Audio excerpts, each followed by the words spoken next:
meeting is being recorded. Hare Krishna everyone.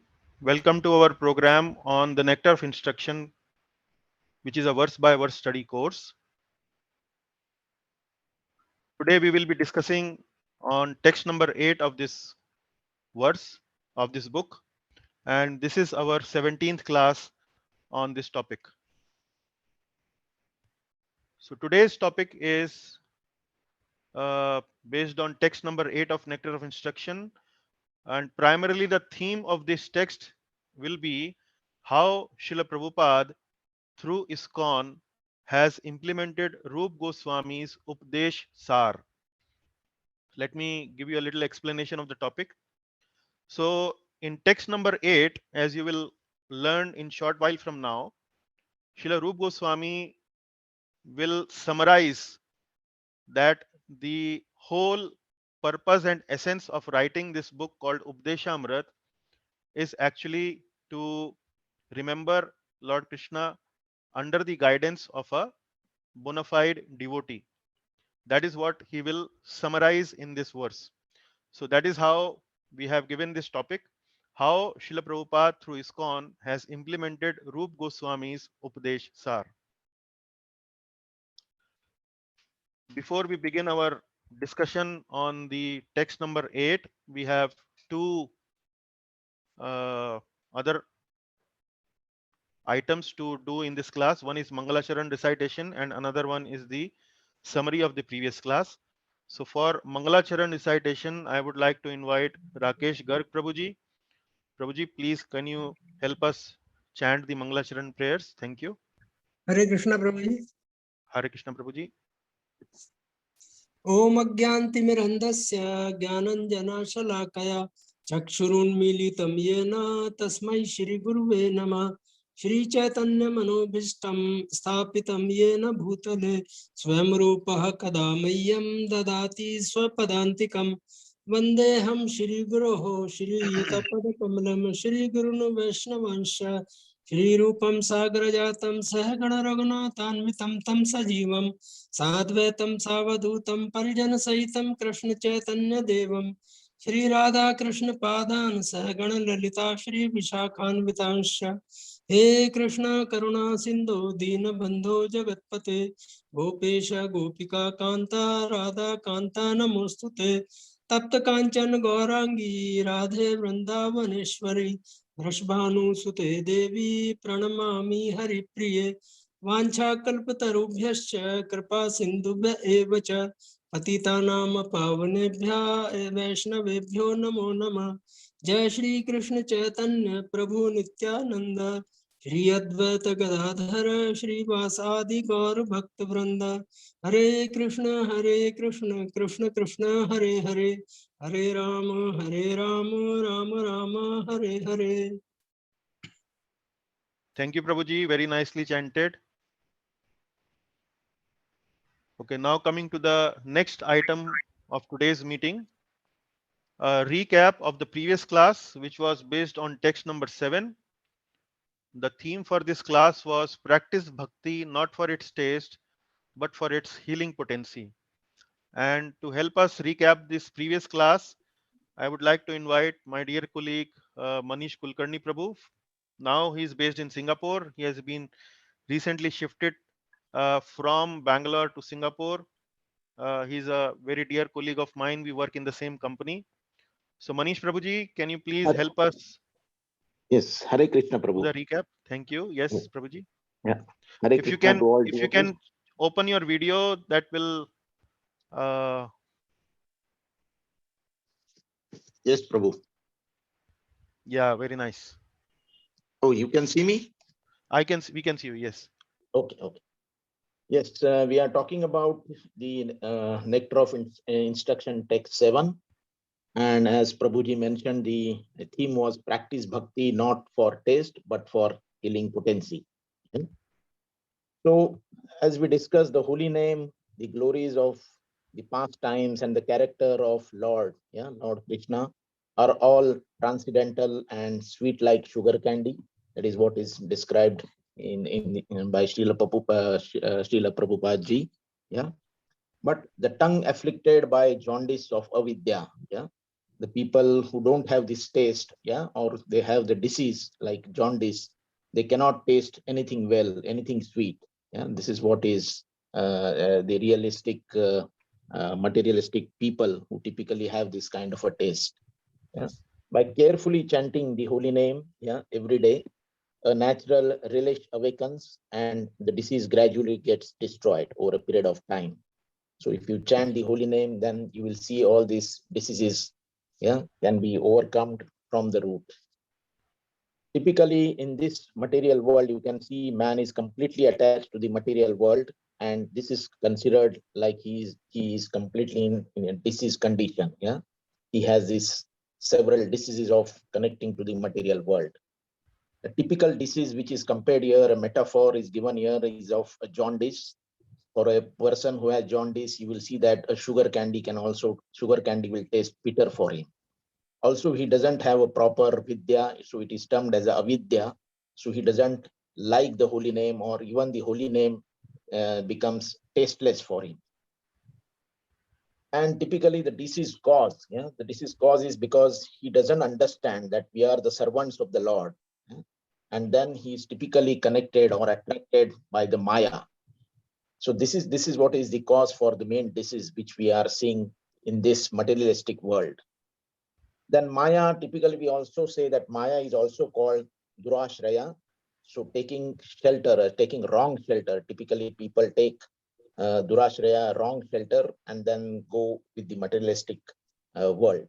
You know, if it is an individual Durashraya, then people, as you know, are more attracted towards wealth, power, prestige, and sex. Yeah, this is what is typically the main four things which we now see in this global world. And then second one is the collectively Durashraya. So here typically people are atheistic, or they follow atheistic leadership, which again misleads away from the God. So there is no God here, or typically we say they don't believe in God. So how is this disease to be cured? Yeah, so the disease cure is typically only chanting the holy name of Lord, and then you can see all your heart gets fully cleaned, cleansed of all unwanted things. The heart gets very pure, and slowly you develop the taste and you move towards the bhakti. So what is diseases beyond cure? When one gets rid of this disease, then definitely you will develop this nishtha, ruchi, and then bhava. Yeah. At the bhava stage, or at the puristic stage, the people typically understand what is the difference between the Lord and the Maya. Yeah? And they typically try to stay away from the Maya, but they are mostly or more getting connected towards the Lord. And then we also learned about what is material happiness and what is spiritual happiness.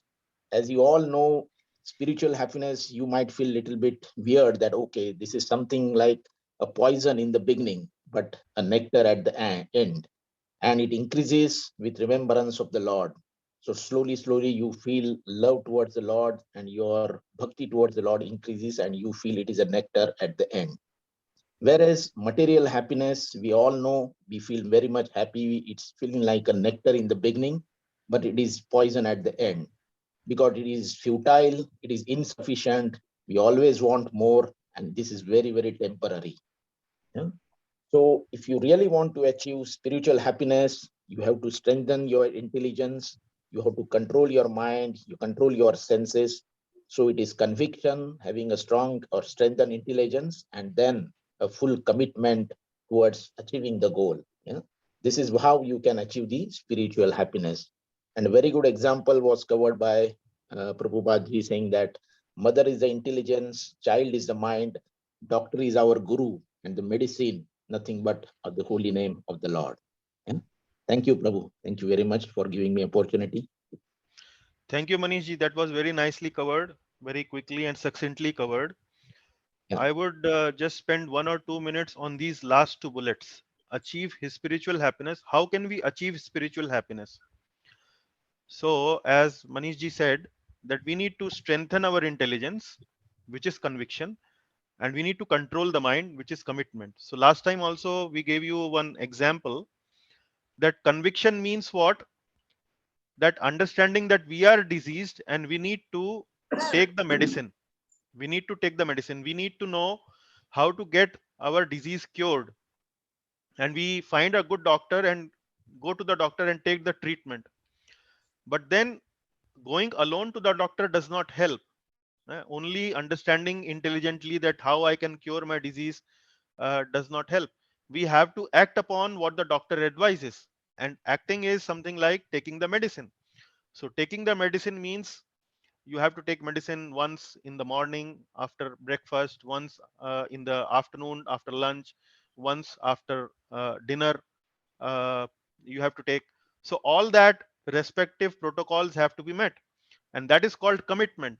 So we have to commit ourselves to the treatment. So both strengthening our intelligence and controlling the mind means committing to the process.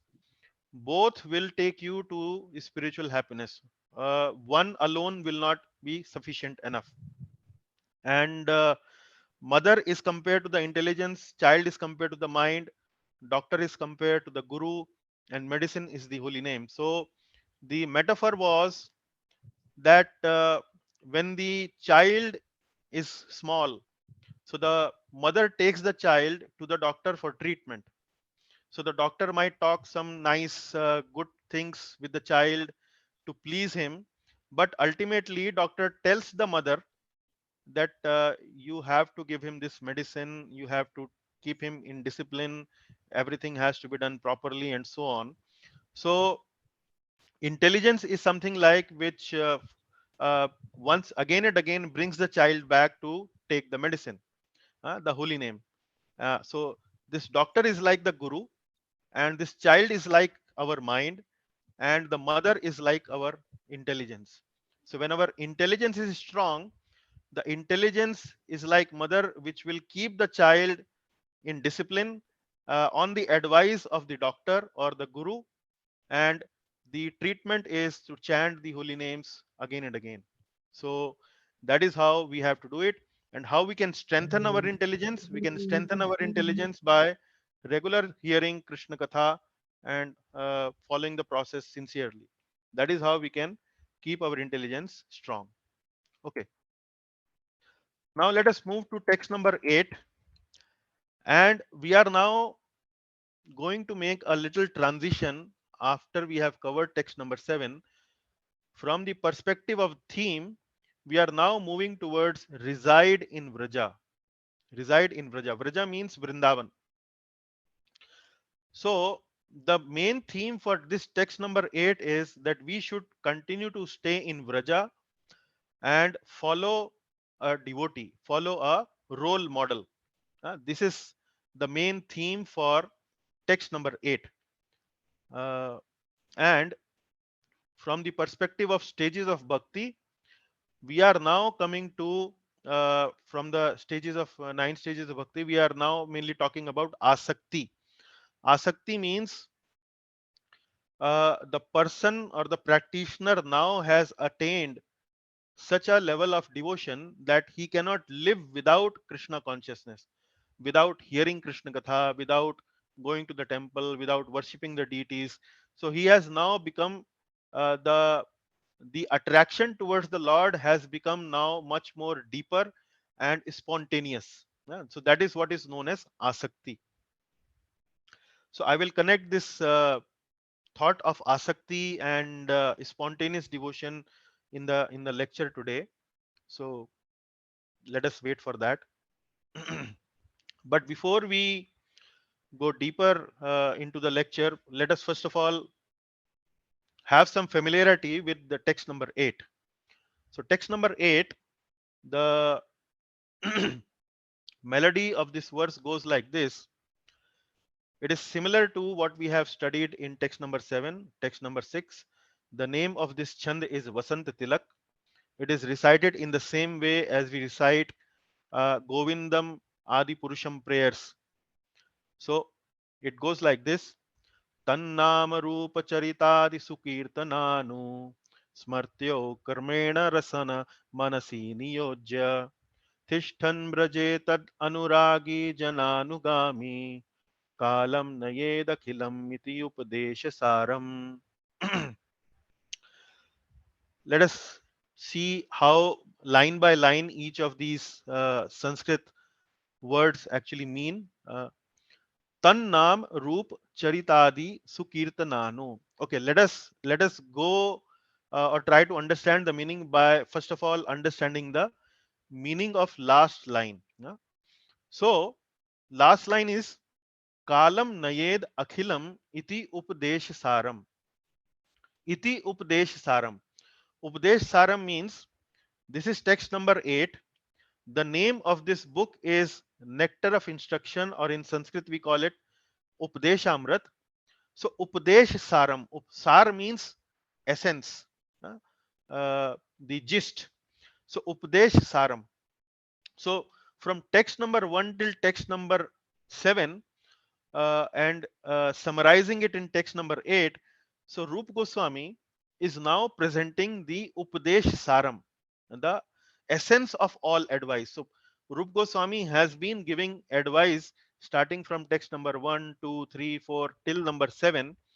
And in this particular number 8, text number 8, he's saying that now this is the essence of all advice. And what is the essence of all advice? Let us see. It is mentioned in the first 3 lines, or rather first 3.5 lines.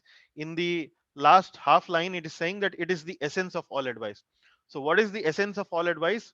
Let us see the first line. He's saying Tan Nam Roop Charitadi Sukirtananu. Sukirtananu means doing the kirtan. Kirtan means glorification or discussion. So one should discuss about Krishna's name, form, character, etc. Tan Nam Roop. Nam means name, Roop means form, Charitadi. Charitad means character, etc. Etc. means many other things about Krishna, his message, his instructions, his activities, etc. etc. So Tan Nam Roop Charit Adi Sukirtananu. So one should discuss name, form, and character of Lord Krishna. How one should remember? Sukirtana Anusmartyo. Anusmartyo. Anusmartyo means in a systematic way. So this word Anu, like we have studied this word Anu in the past classes also. So Anu means in a systematic way. Anusmartyo. Remember in a systematic way. Kramena. And when you do remembrance of Krishna's name, form, etc. in a systematic way, then what to do in that activity? Kramena rasana manasi niyojya. Then gradually engage one's tongue. Rasana. Rasana means tongue.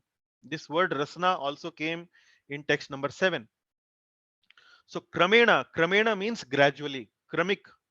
That is a Hindi word kramik. In kram means systematically in a gradual way. Engage the tongue and the mind. Manasi. Manasi means the mind. Manasi means the mind. Tishthan braje tad anuragi jana anugami. So the third line says, then what do you do when you do systematic remembrance and gradually engaging one's tongue and mind? What happens then? What do we do?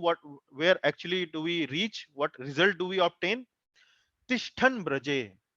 Tishthan braje. Then one should thus reside in braja and follow the devotees who are attached to his bhakti. Tishthan braje. Tishthan means situated. Braje means Vrindavan, or the mood of Vrindavan, or the uh, I would say the intention that is there in the people who are residing in Vrindavan, that mood of Vrindavan. Then tad anuragi jana anugami. And then anugami. Anugami means anugaman karna, in Hindi is actually following. Then who to follow? Tad anuragi jana. Anuragi jan. Who's tad anuragi? Who's tad anurag actually means devotion, love. Uh, Tad anuragi jana. Anugami. So whom do we need to follow? We need to follow the anuragi jan. And whose anurag they are having? They are having the anurag or love or devotion for Tad. This tad is Lord Krishna. So tad anuragi jan anugami. And then kalam nayed akhilam. Kalam nayed. Kalam means full time, completely. Akhilam means complete, full time. Akhil jagat. Akhil jagat means full material world or full world. So kalam means time. Akhilam means full. Nayed means utilize. Kalam nayed akhilam. Utilize all the time that you have. huh? In what? Doing what? By in doing smartavyo kramena rasana manasi niyojya. Completely engage one's tongue and mind full time in the form, in remembering the form, name, character of Lord Krishna, and under the guidance of a devotee who is completely anuragi to Lord Krishna. Like that, we have to do. And what is this? This is actually the essence of the advice, essence of all advice. So far in Upadesha-amrit, what we have been talking about? We have been talking about, let us go back to these slides. We have been talking about avoiding things which are unfavorable to bhakti, which are talking about adopting things favorable to bhakti. This is what we have been talking about from starting from verse number 1 till verse number 7. And adopting things favorable to bhakti, we have been primarily talking about association, how carefully we have to associate, what is actually a good association, what is actually bad association. All those details we have been talking about from verse number 1 till verse number 7. And now Rupa Goswami is saying that whatever we have discussed so far, uh, the whole essence is that we remember the name, form, pastimes, characteristics of Lord Krishna in a systematic way. We should engage our tongue, we should engage our mind, uh, and by doing so, we should develop a mood of Vrindavan in our mind, in our intelligence, in our heart. We should develop that mood of Vrindavan. And how we should develop that mood? By taking guidance of someone who is anuragi, who is completely dedicated and devoted to Lord Krishna. And we should do it full time. We should do it complete 24 hours in a day. And the whole essence of all the advice that I have given you so far is to achieve this objective, this whole 3.5 lines in text number 8. So that is what Srila Rupa Goswami is trying to convey to us in text number 8. Now let us quickly look at the important word meanings. Rasana is the tongue, Manasi is the mind, Niyojya means engaging, investing, committing ourselves to this process. Anuragi Jan Anugami. So Anuragi means devotees, beloved devotees of the Lord. These are the Anuragi Jan, and Anugami means following the footsteps. So Anuragi Jan is the beloved devotees, and Anugami is the following the footsteps. And Nayed means utilize whole time. So this is the word meaning of text number 8. So translation, as Srila Prabhupada has translated this verse, I will read it, and you will now sum up all what Prabhupada has trying to uh, convey to us through this verse. He's saying the essence of all advice is that one should utilize one's full time, 24 hours a day, in nicely chanting and remembering the Lord's divine name, transcendental form, qualities, and eternal pastimes, thereby gradually engaging one's tongue and mind. In this way, one should reside in Braja, like Golok, Vrindavan Dham, and serve Krishna under the guidance of devotees. One should follow in the footsteps of the Lord's beloved devotees who are deeply attached to his devotional service. So one should follow in the footsteps of the Lord beloved devotees who are deeply attached to his devotional service. So tad anuragi jan anugami. That is what the last line says. Now let us try to understand this text number 8. Sorry, I have forgotten to update this. This is actually text number 8. So text number 8, Srila Prabhupada has written a purport, 4-5 pages worth of text he has given in the book. And if you see, I have divided the theme into the whole purport into 4 themes here. And out of these 4 themes, uh, first section, third section, and fourth section are directly from the purport.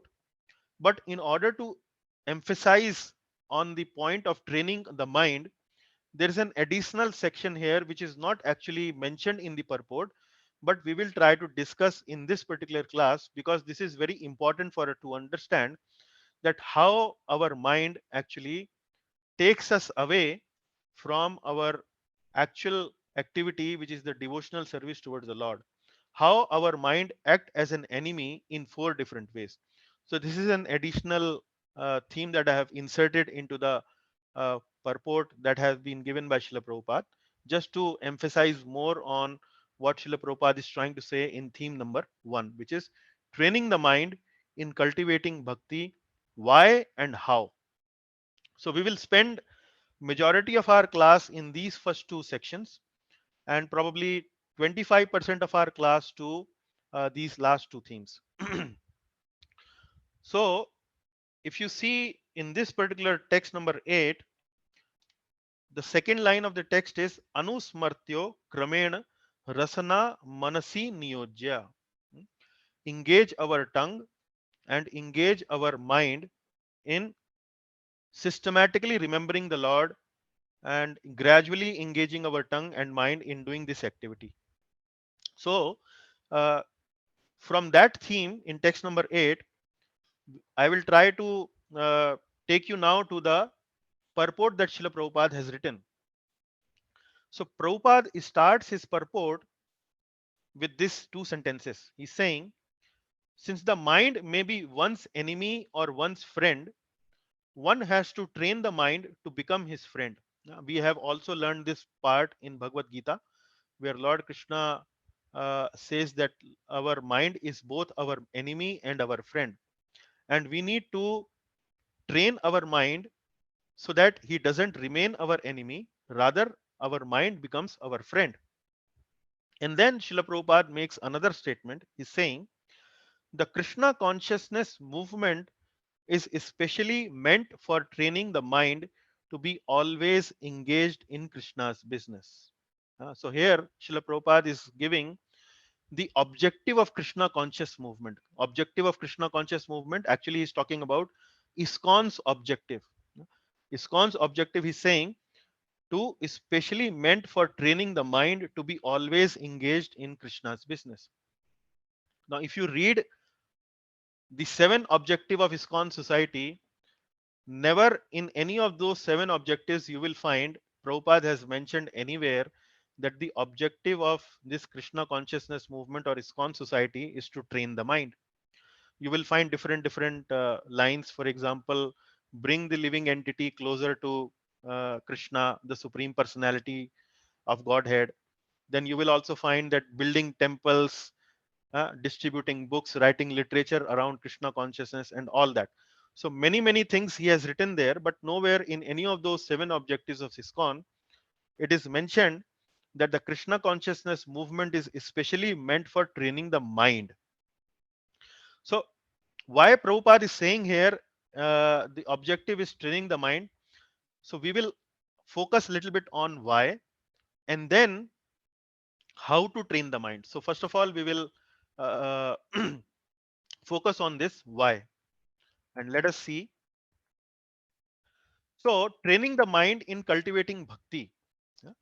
As I was connecting this theme to the purpose of ISKCON, so first of all, we need to understand those who are becoming serious, becoming more and more interested in ISKCON's objective, in the teachings that we are presenting to you uh, in the books like Bhagavad Gita, in books like Ishopanishad, Upadesha-sara, etc. Those who are becoming interested, they should first of all understand very clearly that the primary purpose of ISKCON actually is not humanitarian. And when I say humanitarian, I want to focus on specific type of activities, for example, distributing food, giving shelter, giving clothing, uh, uh, treating disease like maybe fever, diarrhea, or opening up hospitals and so on. So that is something which we call activities which are humanitarian in nature, maybe fighting with hunger of the people, fighting with the disease of the people. Disease, when I say bodily disease, like that. So primary purpose of ISKCON is not humanitarian, although some uh, activities are there at the moment within ISKCON society which are catering towards the humanitarian aspect also. For example, we have Bhaktivedanta Hospital, which is providing healthcare to devotees. We also have food relief program by the name called Food for Life. So those kind of programs are there, but people should know clearly that these are not the primary purpose of ISKCON. These are something like sub or secondary purposes of ISKCON which are connected with the primary purpose. But what is the primary purpose of ISKCON? Primary purpose of ISKCON is to change the way people think. Change the way people think, and thinking happens where? Thinking happens within the mind, within our intelligence, within our mind. That is which are the faculty which we use for thinking. So primary purpose of ISKCON is to change the way people think. And what is that primary change that we want to bring in the society? That primary change is change people's thinking from material consciousness to God consciousness. Right?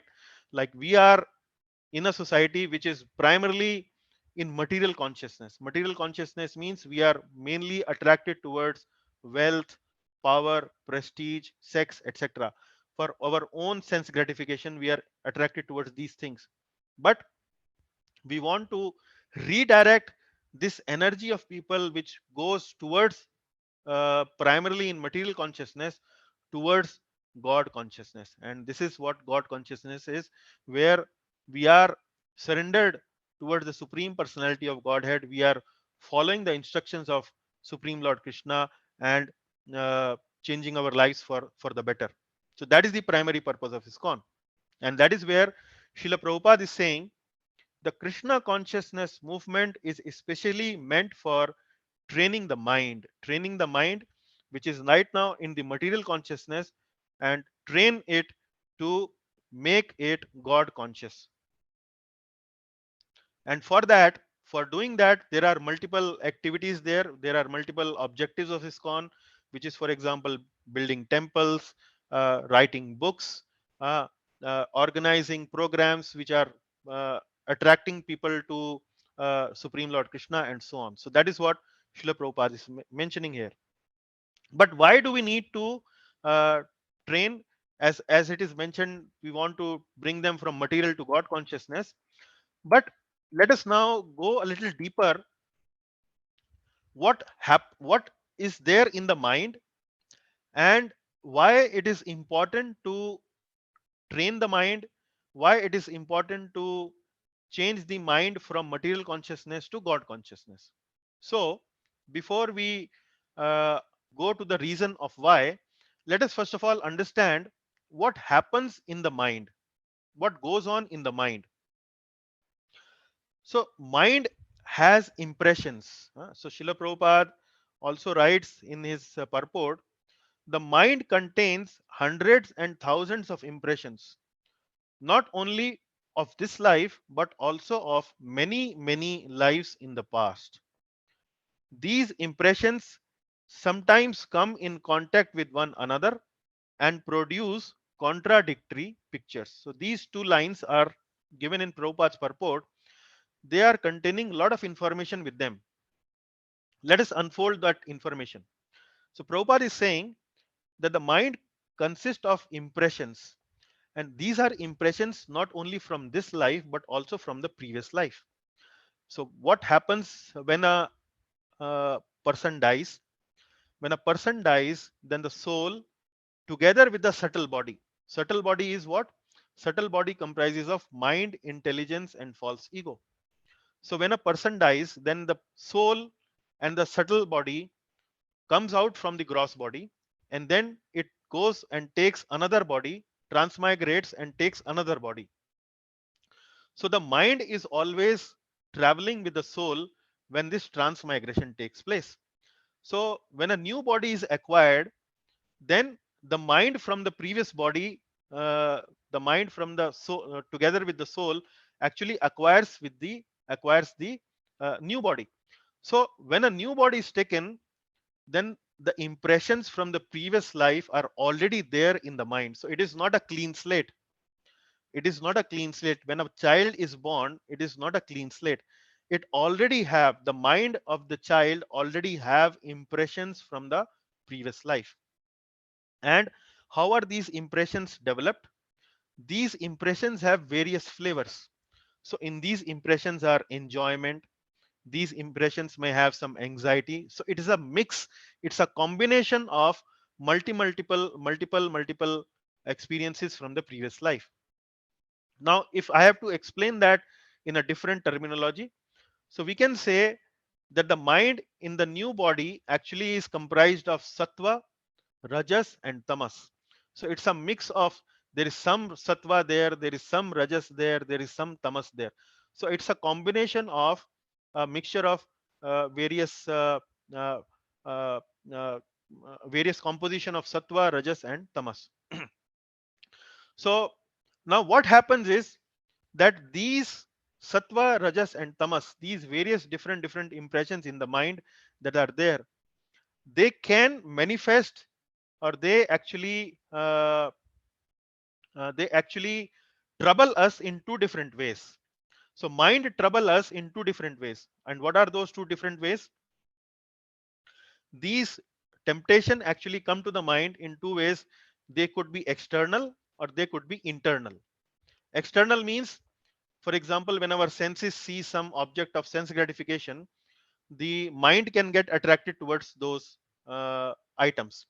But internal also, it can trouble us. And from where this internal trouble is coming, this internal trouble actually is coming from the previous life, the impressions from the previous life. So some of these sattva, rajas and tamas, they combine together to produce some contradictory pictures in front of us. For example, uh, let me give you one analogy. Like we have a pond. In that pond there is water. So the pond might appear very clean, but at the bottom of the pond, there is quite some rubbish already accumulated there from the from previous lot of from past many years. There is some debris there which is accumulating, and this debris is getting rotten, it is getting fermented, and as it gets fermented, there are some bubbles, some dirty bubbles that are coming to the surface of the pond. So although the pond might appear very clean, very nice, but off and on, these dirty things, when they get fermented, the dirty impressions from the bottom actually surface on the surface of the pond. Similarly, in our mind, uh, internally, there are sattva, rajas, and tamas from the previous life, and sometimes the sattva, rajas, and tamas comes out at the surface of the mind, and then it starts to trouble us. Uh, that creates trouble us. Sometimes we are able to deal with them, but sometimes these forces are so strong that we are not able to deal with them. We actually act upon them. That is from the previous life.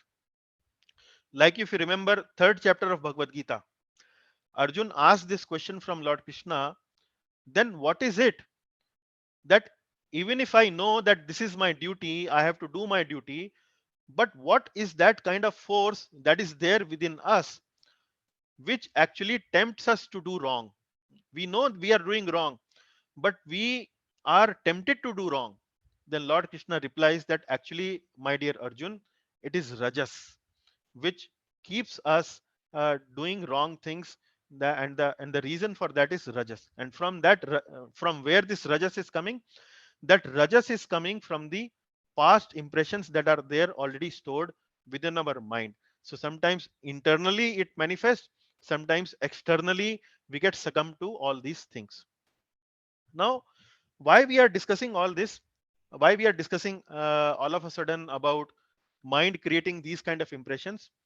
Because at the time of death, uh, whatever we think, whatever we whatever consciousness we are in, that decides our next life.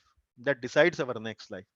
So if at the time of death the mind creates that kind of a picture which is not very good, which is not very conducive, uh, then we will get a body, we will actually transmigrate into a body which may not be a very good situation for us. So that is why we have to train the mind in a proper way, so that at the time of our death we actually are in a proper consciousness. And when we are in a proper consciousness, which is Krishna consciousness, then at the time of our death we will get a safe destination, we will get a proper destination. So that is why we have to train the mind strongly in Krishna consciousness activities throughout our life.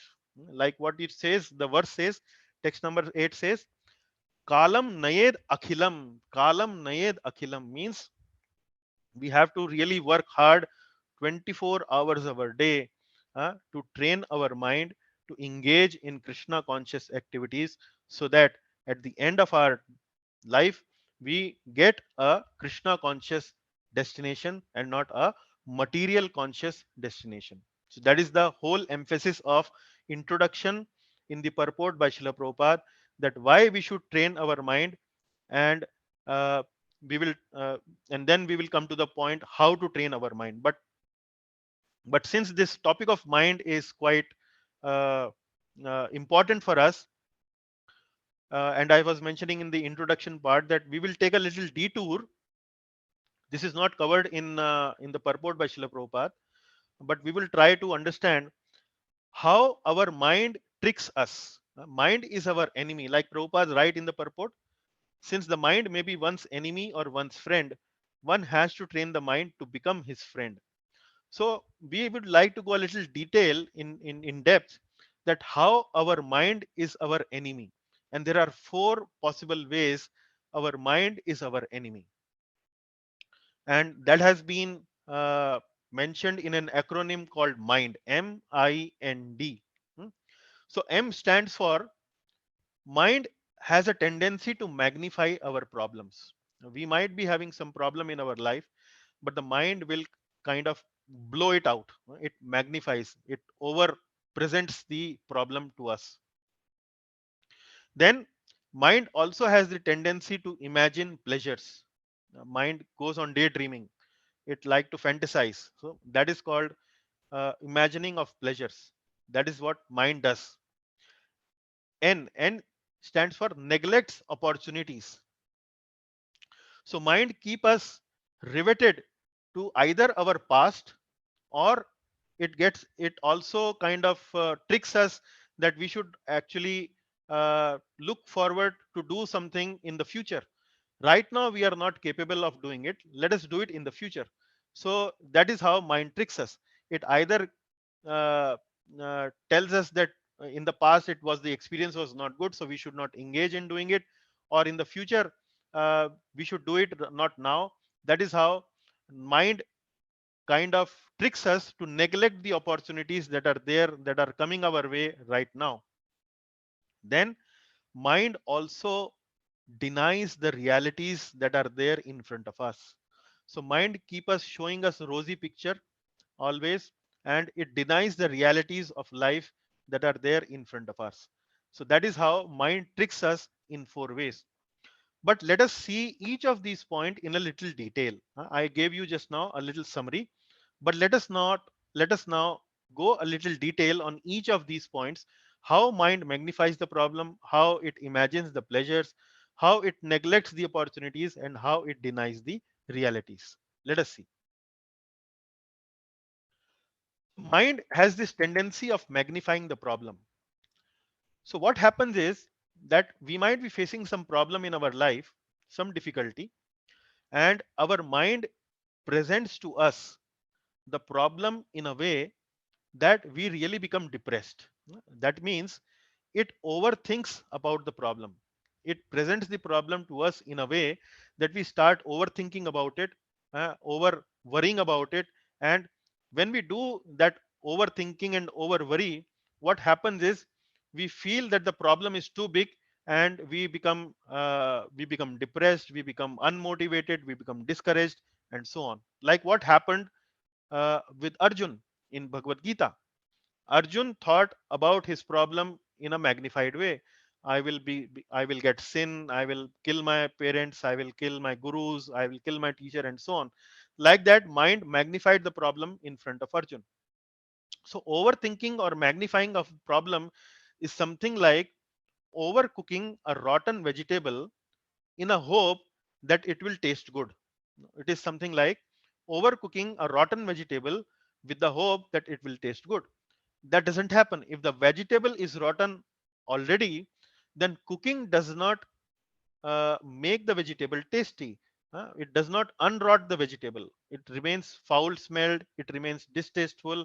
So overcooking doesn't help. Similarly, if there is already a problem in front of us, overthinking about it, overindulging about it actually doesn't help us. So what is the solution for this? The solution for this is we should think calmly. So overthinking, overcooking of a problem actually is a tendency in the mode of passion.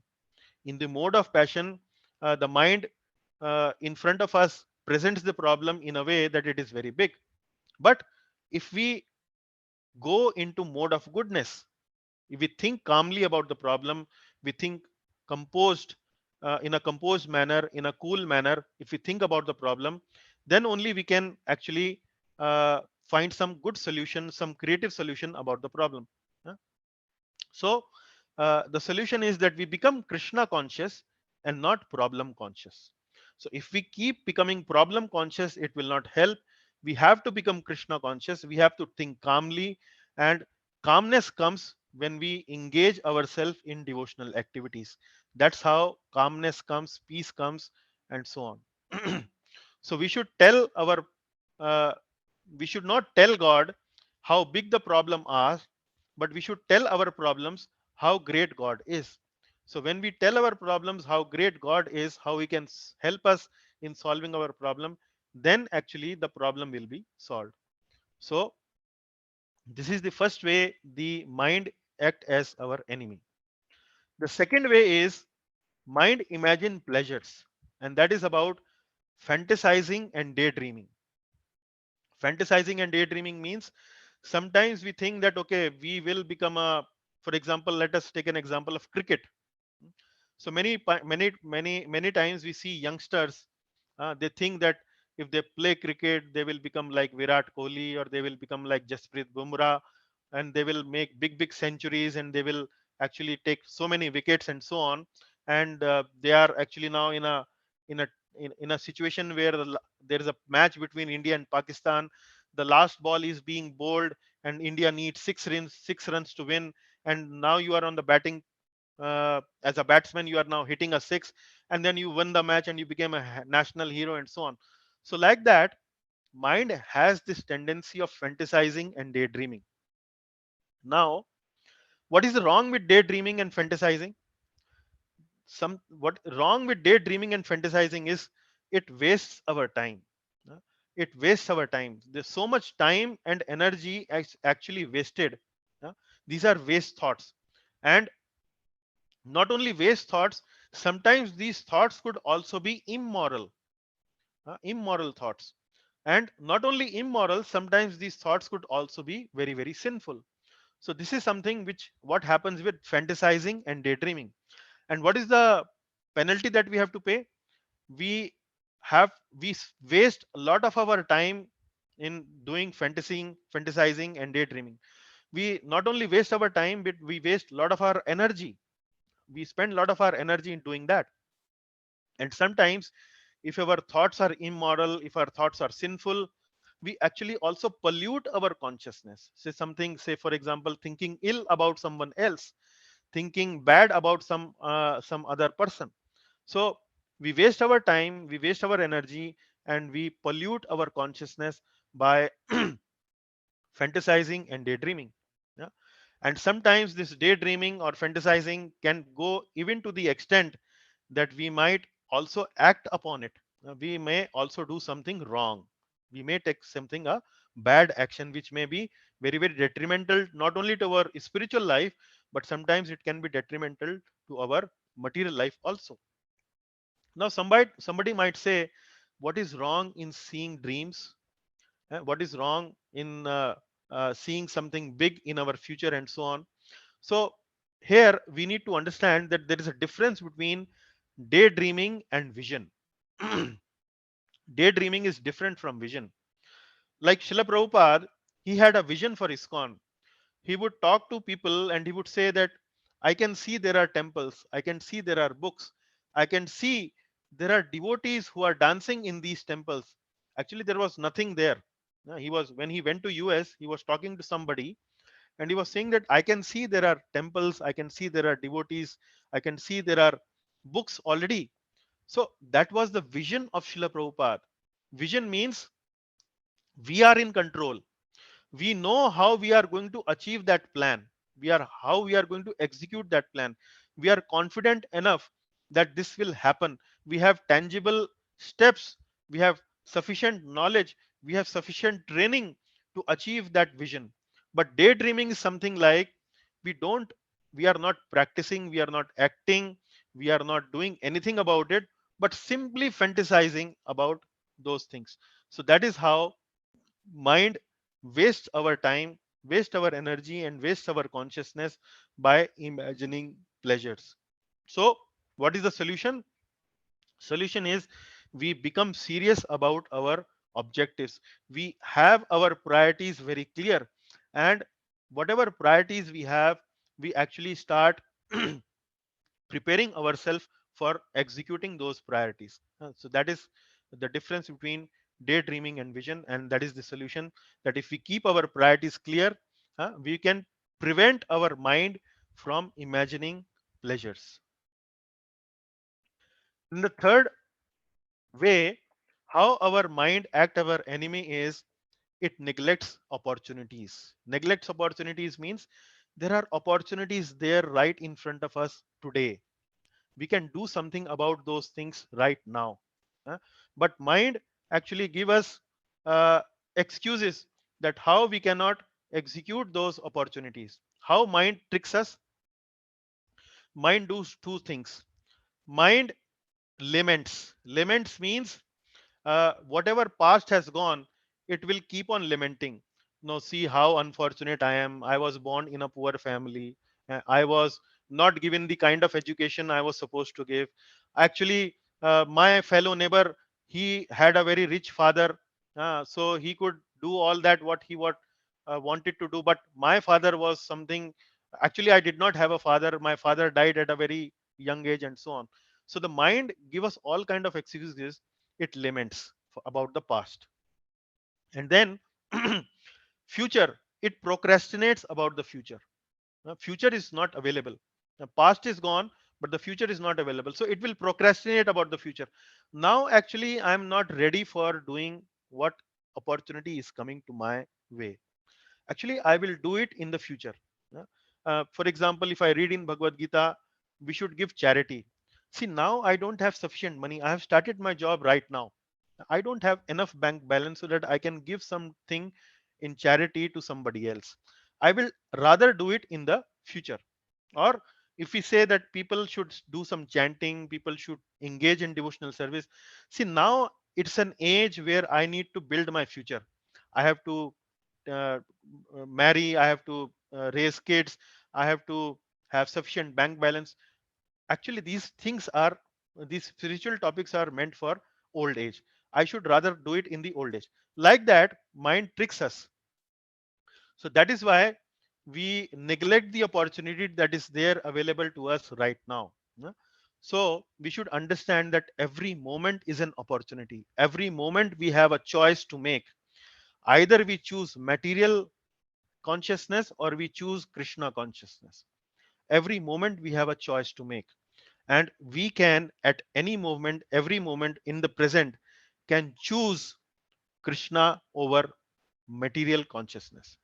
So We should learn from the past. It is not that we should not think about the past, but from the past we should learn. If we made some mistake, if something wrong has happened, we should correct our thinking, our plans, our execution. So we should learn our past from our past. We should prepare for the future. So for example, if we are not having any skill right now to execute our priorities, we should learn, we should prepare ourselves for the future. And all that learning and preparation have to be done now. So we should act in the present. We should act in the present. So that is how we can control the tendency of our mind when it gives us lamentation from the past and uh, giving uh, or asking us to postpone our execution of our opportunities for the future. So that is how we should train our mind to avoid neglecting opportunities that are available to us right now. Then the fourth way is it denies realities. Like you see, there is a animal called ostrich. Yeah.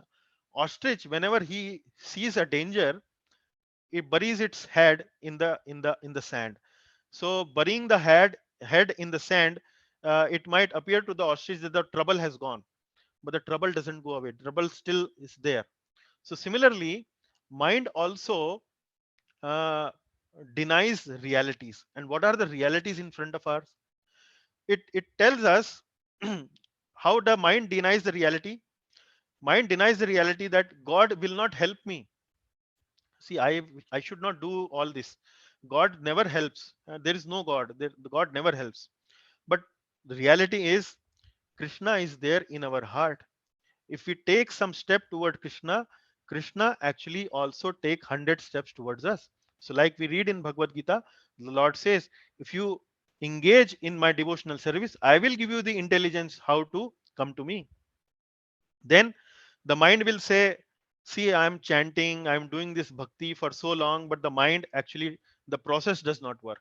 Bhakti does not work, chanting does not work, and all that. But we know from our learning that bhakti is a very, very powerful tool. Bhakti, if you read Bhagavad Gita, Lord Krishna in every chapter, everywhere, he has mentioned that by bhakti we can overcome all difficulties in our life. And bhakti can be easily performed. Then, third uh, trick, reality that the mind will deny is I am not capable. See, I can do bhakti only if I am capable enough. It is not for me. Like for example, uh, if we say that okay, please do something for preaching the message of Lord Krishna. Uh, uh, then the mind will trick us. Mind will trick us in different ways. See, I am not intelligent enough to learn the philosophy. I have learned the philosophy only for 2 months for now. I cannot do it. I only understand little bit and all that. So I am not capable. But we understand from our learning that bhakti is for all. Even if you are having small capability, if you are having little capability, you can still perform bhakti by that little capability. Lord Krishna says that you can perform bhakti only by offering me a flower, offering me a fruit, offering me with some water. Even if you are very poor, you can still do some bhakti. So reality is that bhakti is for all, but the mind tricks that we are not capable. Then there is pleasure in the world. There is pleasure in the world. The mind tricks that why do bhakti? These people who are asking you to do bhakti, they are actually giving you false hopes. They are saying that you will get pleasure in the spiritual world, but pleasure is right away available here in the material world. Why do bhakti? Pleasure is there in the world, but from Bhagavad Gita, from our bhakti text, we know that the pleasure in this world are only temporary. We understood from our previous class that material pleasures are futile, material pleasures are insufficient, material pleasures are temporary. Even if you get these material pleasures, they go away. And then I am not going to die. The mind says, I'm not going to die. We are living in this way in our life. We are living in a way that we are not going to die. But we are going to die. Death is an inevitable truth. And when we talk about death, it is not to uh, instill fear in our heart, but rather uh, create some urgency. So we are wasting our time doing all kind of nonsense activities. Death may come to us anytime, and we should actually become serious about devotional service, and start engaging in whatever opportunities are there, whatever capability we have, whatever how much process we understand, whatever help uh, we have available right now. With whatever we have right now, we have to act it today and now, and that is how we should train our mind to fight these enemies that we are telling you in this presentation.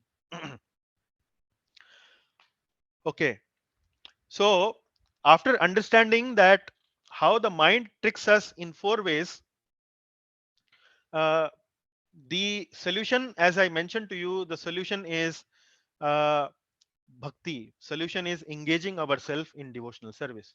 So how we can control the mind? In order to control the mind, first of all, we need to recognize that it is going out of control. And how it can go out of control, I just shared with you four different ways how it can go out of control. And the solution is we need to engage in devotional service. And how to engage in devotional service? Now let me connect you back with the original theme of this verse, which is Tishthan Braje. Tishthan Braje means live in Vrindavan. And how what to do by living in Vrindavan? Learn to execute devotional service under a Brijvasi. And what is that?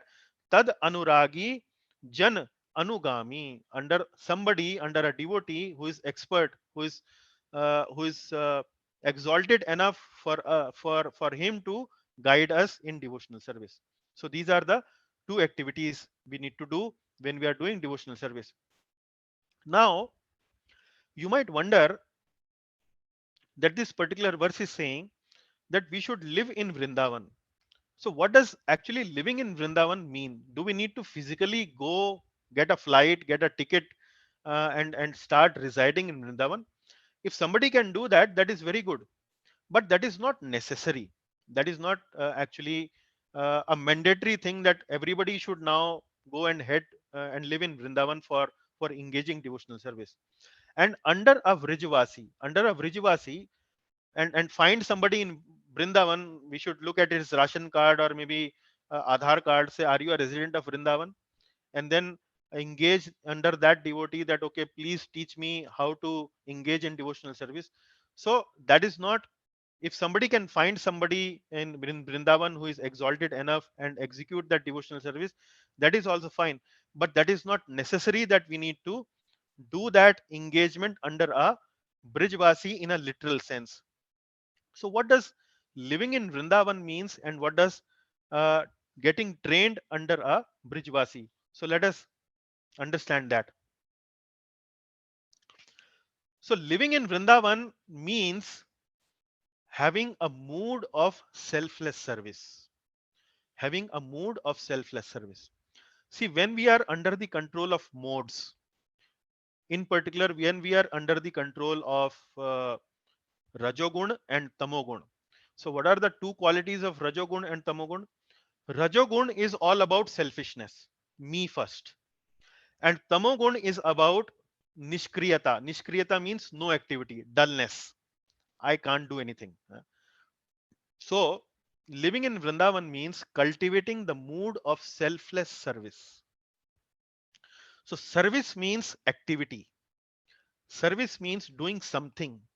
Maybe whatever little we know.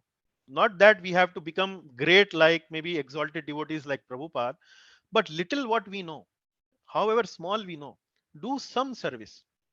So this service activity will destroy tamogun. Tamogun means no activity. So service activity means it will destroy the tamogun. And selfless. Selfless means for the devotees or for Lord Krishna, for others. In others also, primarily for the Supreme Lord Krishna. So living in Vrindavan actually means mood of selfless service, doing it for Krishna, doing for Krishna's devotees, and doing something, having engaged some activity. Yeah? So example is gopis and Srila Prabhupada. Gopis means, I might have told you this story, that gopis, for the sake of removing or curing Krishna's headache, they were ready to give the dust of their feet to Narad Muni. Even if they were expected to go to hell by doing this activity just to give Krishna relief, the gopis were ready to go to hell. Similarly, Srila Prabhupada, he was at a very advanced stage, at the age of 70 years. He was having a very good time living in Vrindavan, writing books, chanting holy names, going to the darshan of the various temples, etc. He was having a very good time. But on the order of his spiritual master, he was ready to go to places like America, New York, etc., etc., just to give this message of Lord Krishna to everyone. So, this is actually which is known as mood of Vrindavan, mood of selfless service. That is actually what is known as living in Vrindavan. And under a Brijvasi does not necessarily mean that somebody who has a Aadhaar card showing resident of Vrindavan, we should take training from him. But we should take some training from somebody who has this mood of Vrindavan in his heart. So Brijvasi is somebody who carries Vrindavan in his heart. The Vrindavan is there already in his heart. So somebody, a role model. If we want to do some bhakti, we need role models. Like for cricket, we have role models like Sunil Gavaskar, Sachin Tendulkar, Virat Kohli, Kapil Dev, and so on. So similarly in bhakti also, we need role models. We need to follow some role model. And for devotees, for people who are connecting to Lord Krishna through ISKCON, through the endeavors of ISKCON, our role model is Srila Prabhupada. Although Krishna consciousness, we will find many role models in the history, but in particular, who are people who are connecting to Lord Krishna, to this devotional activity through ISKCON, our role model is Srila Prabhupada. Hmm? So, and how Srila Prabhupada is role model and how he has given us the process of connecting and cultivating bhakti. Prabhupada has given us many books. Yeah? Prabhupada has, by his effort, he has opened many temples all around the world. He has given us many instructions how we can preach Krishna consciousness. There are detailed instructions about how we can do that preaching work, and he has given us many services how we can serve in different ways, how we can engage ourselves in food for life program, or maybe we can engage in making book distribution, or cleaning the temple, or maybe uh, organizing programs, organizing different uh, uh, uh, going to the television center to preach about Krishna, going to the radio center to preach about Krishna. So many ways he has, through his own example, have given us how to do that. So we have a role model in Prabhupada who can help us how to train our mind and cultivate bhakti. So that is what actually the meaning of word living in Vrindavan and cultivating bhakti or developing our bhakti under a Brajvasi for us, for people like us, actually mean. But at the same time, when we say living in Vrindavan and uh, cultivating bhakti under the guidance of a Brajvasi, Mm. actually, uh, can somebody has unmuted the mic, and can you mute the mic? Thank you. Yeah, so now let me explain you. Now we are moving to the third section, the third theme of this particular verse, text number 8. Uh, Here the title is Vaidhi Bhakti and Raga Bhakti. Now you can see here in this particular slide number 23, I have mentioned to you living in Vrindavan and understanding and learning devotional service under a Brijvasi. So in this particular slide, 24 number, I have given you a figurative meaning which is not a direct meaning. So direct meaning is actually living in Vrindavan and actually serving under a Brajvasi. Whatever meaning I have given you so far is actually a indirect meaning. So living in Vrindavan means mood of selfless service, and under a Vrajavasi means following somebody who has Vrindavan in his heart, who has that mood in his heart. So that is a indirect meaning. But we can also understand this in a direct meaning also. So one direct meaning is physically going to the Vrindavan that is there in this material world. That is one another meaning. But another direct meaning is that Golok Dham Vrindavan, which is there in the spiritual world. So there also there are devotees who are serving the Lord. So one direct meaning could be that under those devotees who are serving the Lord, we learn how to do service of Lord Krishna.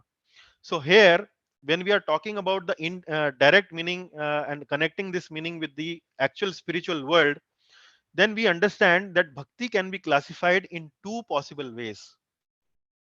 One possible way is one bhakti is called as Vaidhi bhakti, and another bhakti is known as Ragatmika bhakti. Ragatmika bhakti is actually uh, bhakti spontaneously, doing bhakti in spontaneous devotion.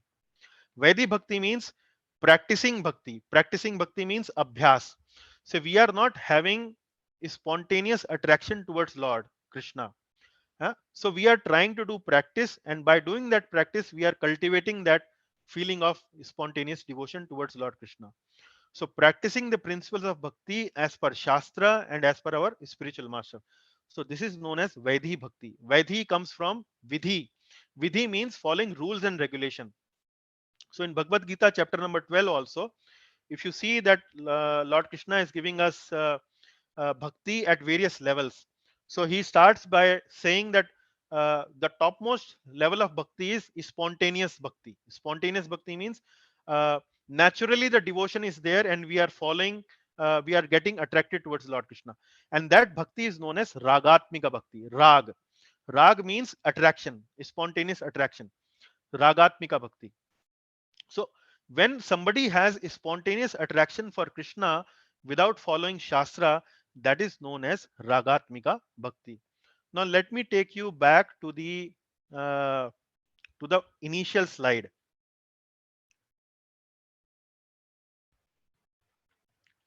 Uh, yeah, this slide. Here now you can see in this slide we are classifying text number 8. Uh, as far as the 9 stages of bhakti are concerned, we are classifying text 8 under the category of asakti. Asakti means when you cannot live without devotional service. So you have already spontaneous attraction towards Lord Krishna. So primarily, this particular verse has been written for those people who have that spontaneous attraction towards Lord Krishna. Uh, And that is where Srila Rupa Goswami has written this verse for. So, uh, and that is where I'm connecting this particular theme of Ragatmika Bhakti with text number 8. Now, people those who have Ragatmika Bhakti or spontaneous devotion, they also have to learn the Ragatmika Bhakti or devotion under somebody's guidance. Under somebody's guidance. So what is Rag? So from Ragatmika Bhakti, there comes another word called Raganuga Bhakti. Raganuga Bhakti. So Raga Bhakti actually is for very exalted people at a very high stage.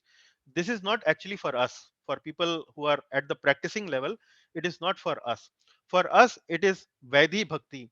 And when it is coming to Vaidhi Bhakti, the understanding of living in Vrindavan is uh, having selfless mood of devotion and following somebody, following a Vrijvasi. The meaning is having a role model who has Vrindavan in his heart. So that is the meaning for Vaidhi Bhakti. But for Raga Bhakti, uh, it is follow the footsteps of eternal associates of Krishna in Vrindavan. So Raganuga Bhakti is also learned in a similar way by following somebody who is already at that stage, who already has achieved that level. Yeah. And how do we practice it? Externally, it is practiced by hearing and chanting. The practice doesn't change. We still continue to hear pastimes of the Lord. We still continue to chant the holy name and so on. The practice remains the same. But internally the practice is that we serve in an internal spiritual form following a Brijvasi. Now, the concept of devotional services are becoming higher and higher. We are talking now of those concepts of bhakti which are a very advanced stage concepts. So just pay attention to this part. Internally, how we serve, how we do raganuga bhakti, we serve in an internal spiritual form following a brijvasi. What is in spiritual form? So far we have understood that we are soul, and we are not this body, we are a spirit soul. But as we continue to do our bhakti, we continue to do hearing and chanting and so on, we become purified. And as our anartha, like I mentioned to you, this text number 8 is at the stage of asakti. Asakti means spontaneous attraction towards the Lord. So it is quite a healthy stage in devotional life. And in a healthy stage of devotional life, we don't have lust, anger, greed, pride, illusion, envy. Primarily, all these, more or less, all these anarthas are gone. Hmm. So, at this stage of Raganuga Bhakti, uh, the practitioner knows his spiritual form. His spiritual form means what is his role in the spiritual world, in the spiritual sky, together with the Lord. When he will go or she will go to the spiritual world, what form he is going to or she is going to serve the Supreme Lord. So externally, the practice of Raganuga Bhakti is doing hearing and chanting, but internally, the practitioner serve the Supreme Lord in an internal spiritual form under the guidance of a Vrijvasi, under the guidance of some exalted devotee. So, in the spiritual world, for example, there are many devotees, and one of the devotees is Lalita Devi. Yeah? So, if you want to serve uh, Lord Krishna in the mood of Lalita Devi, then you need to follow Lalita Devi, and then you have to engage in the service of the Lord. Now, we are, as I mentioned to you, we are now talking about concepts which are uh, at a very exalted level. Hmm. So, there are 5 possible rasas in Raganuga Bhakti. As I mentioned to you, serve in the internal spiritual form. So, what are the 5 different spiritual form a devotee can have? These are the 5 different rasas in the Raganuga Bhakti: Shantaras, Dasyaras, Sakhyaras, Vatsalyaras, and Madhuryaras. So, Shantaras means where the practitioner aspire to become Krishna's cow, Krishna's stick, Krishna's flute. Uh, Krishna used some buffalo horns for playing music, buffalo horn, kadamba trees, and flowers around his neck. So these are some examples given. So we need to understand that flower, buffalo horn, kadamba trees, what is this?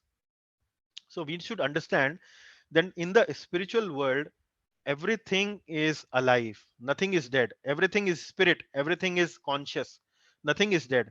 So even the stick that Krishna holds to gauge the cows, to graze the cows, that is also conscious. So that is actually Shantras. They don't actually do much, but they are shant, they are peaceful. So Krishna's cows. So these are the aspiration of the practitioner. Dasyaras. Dasyaras means the aspiration is to become servant like Chitraka, Patraka, Raktaka. So these are the servants of Krishna in the spiritual world.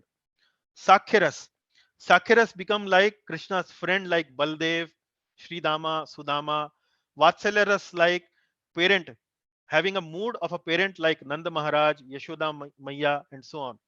And Madhurya Ras is something like aspiring for becoming like Radharani or Gopis or Manjaris, which are serving in the conjugal love of Lord Krishna.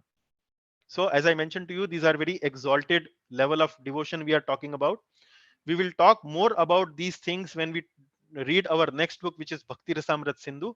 But since these concepts are given in the purport by Srila Prabhupada, I am sharing it with you.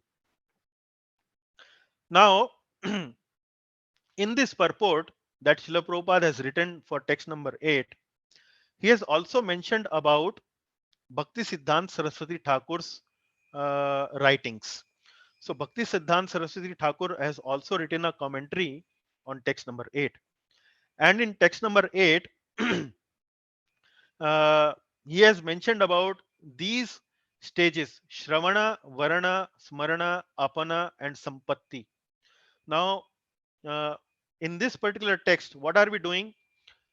Text number 8 is talking about that we should remember the name, form, and characteristics of Lord Krishna in a systematic way, and we should actually follow Vrajavasi. We should actually develop a mood of Vrindavan and so on. So the point is, in this text, Rupa Goswami is talking about remembering the Lord.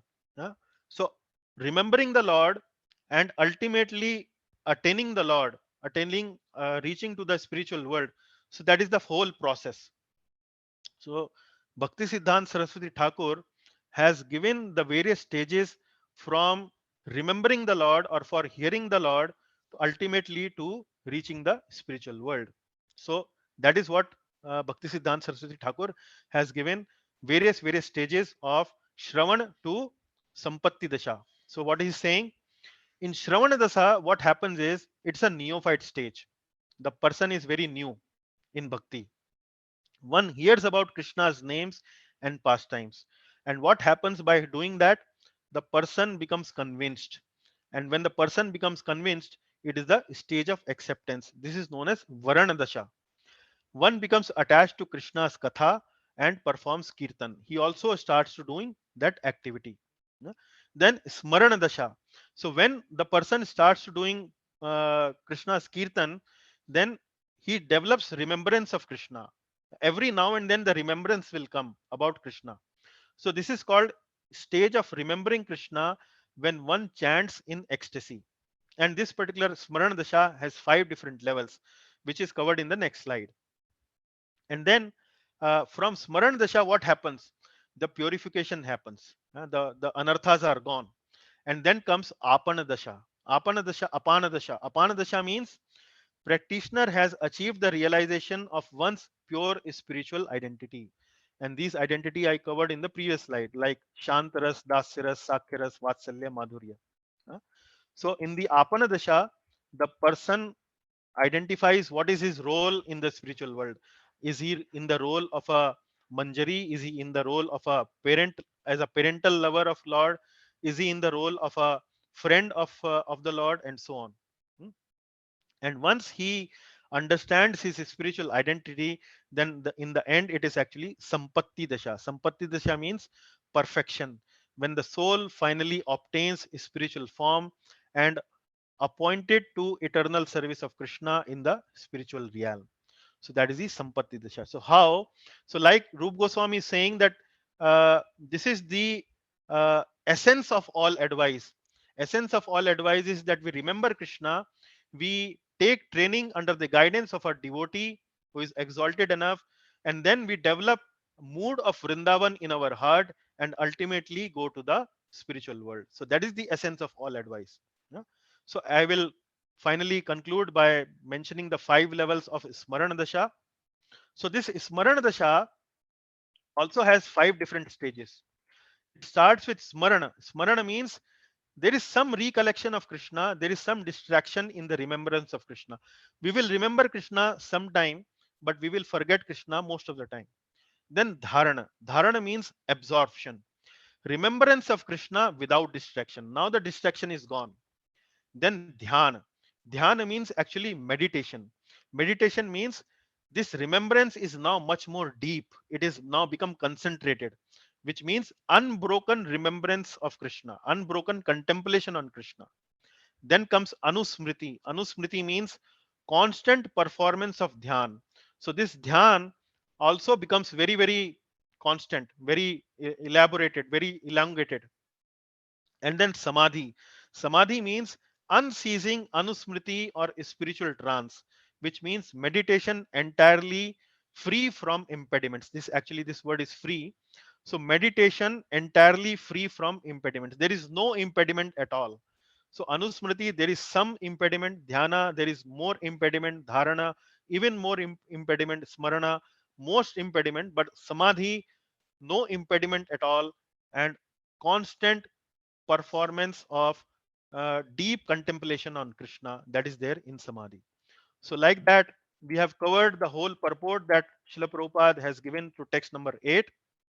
In the last few slides, I can understand that there might be, it would have been sounding much more technical, but I've tried to explain it to you as best I could, because these subjects in the last few slides are beyond my personal realization. So I'm just talking more in the theoretical sense of the explanation, but I hope you would have captured the essence of what I'm trying to say.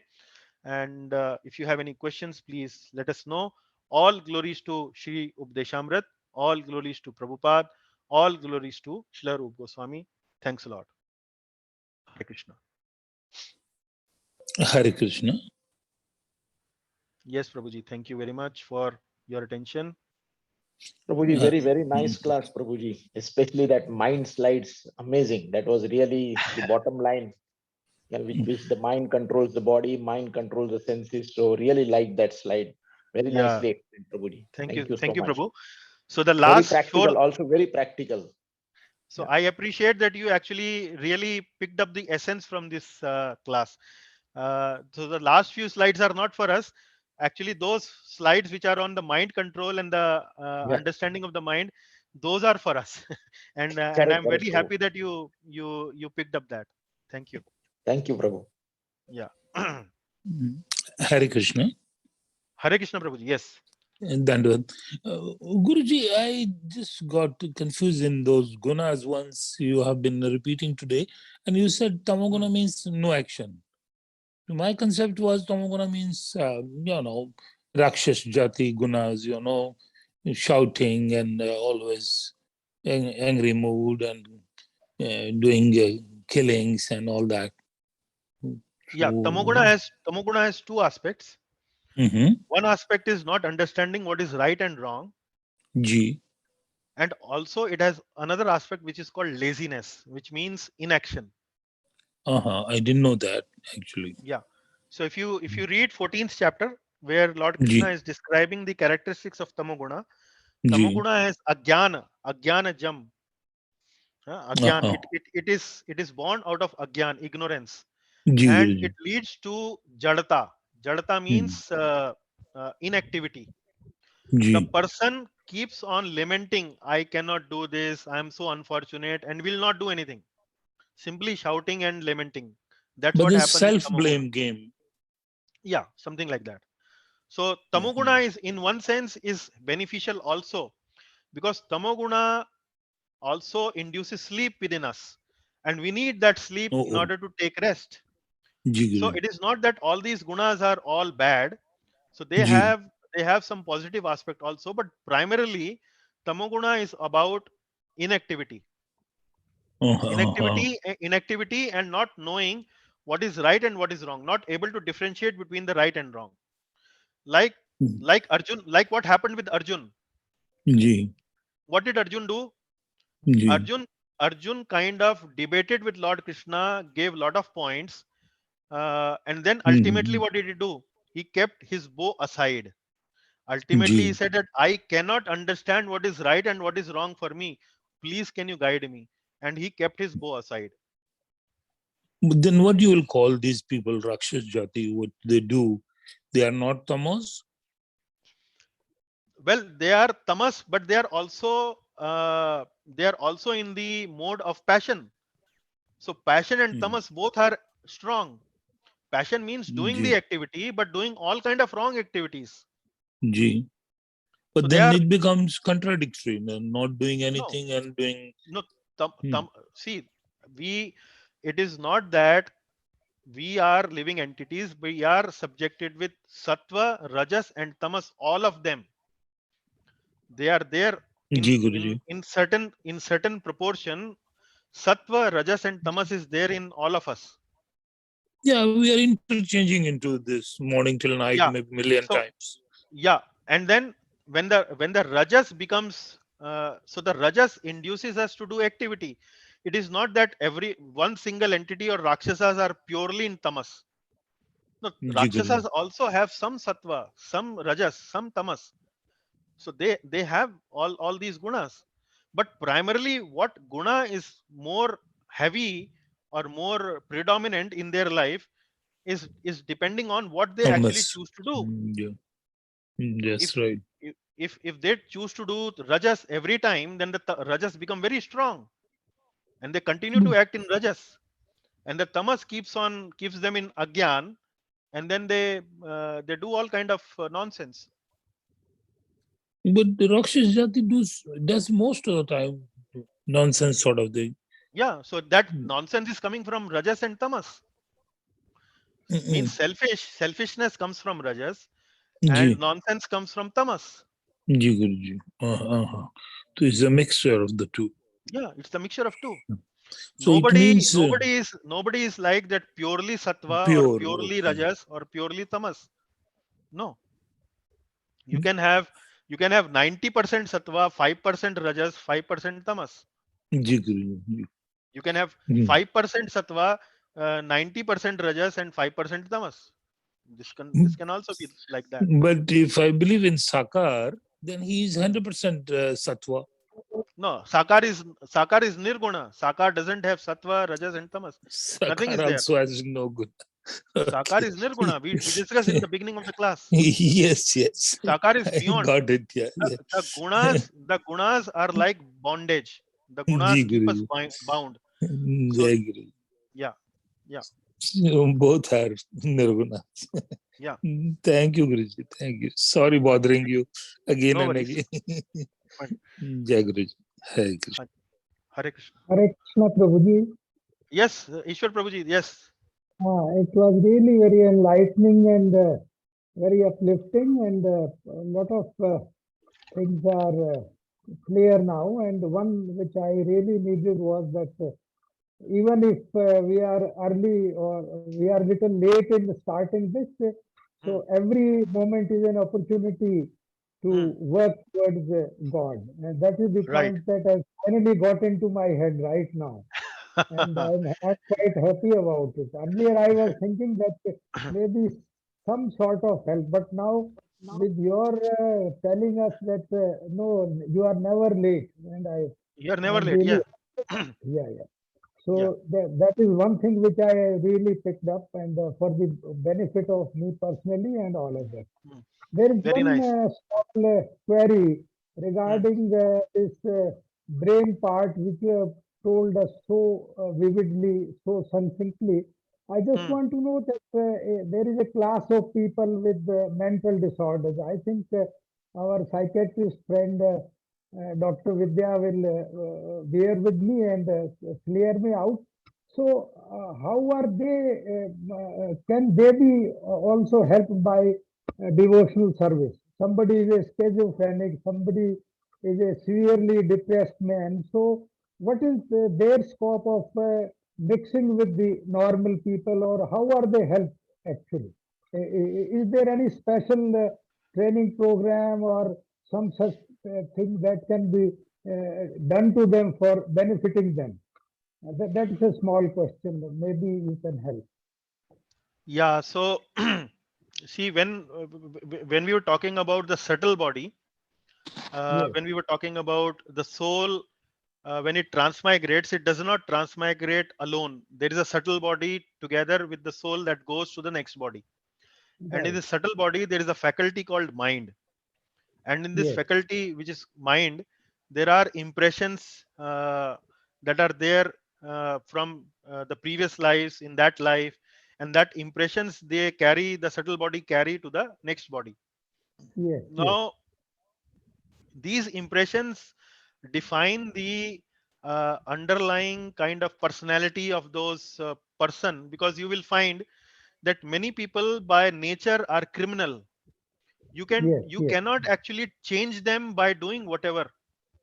right. It's very difficult for somebody to change them uh, Because see, the more the conditioning is in rajoguna and tamoguna, the more cleansing is needed, the more purification is needed.